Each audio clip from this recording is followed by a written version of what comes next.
اور اب کچھ خبریں تجارتی دنیا سے۔ حکومت اور عالمی مالیاتی فنڈ IMF کے درمیان دوسرے اقتصادی جائزے کے دوران ریونیو آمدن کے حوالے سے سخت مذاکرات ہوں گے۔ ذرائع کے مطابق جولائی سے ستمبر تک 3083 ارب روپے کا ریونیو ہدف مقرر کیا گیا ہے، جسے پورا کرنے کے لیے FBR کو آئندہ 2 ہفتوں میں تقریباً 1100 ارب روپے اکٹھے کرنا ہوں گے۔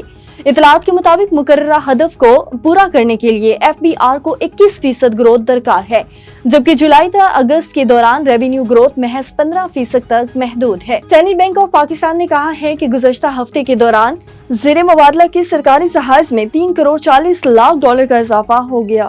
اسٹیٹ بینک آف پاکستان کے اعداد و شمار کے مطابق زیر مبادلہ کے سرکاری ذخائر بڑھ کر 14 ارب 30 کروڑ سے بڑھ کر 14 ارب 33 کروڑ ڈالر سے تجاوز کر گئی ہے۔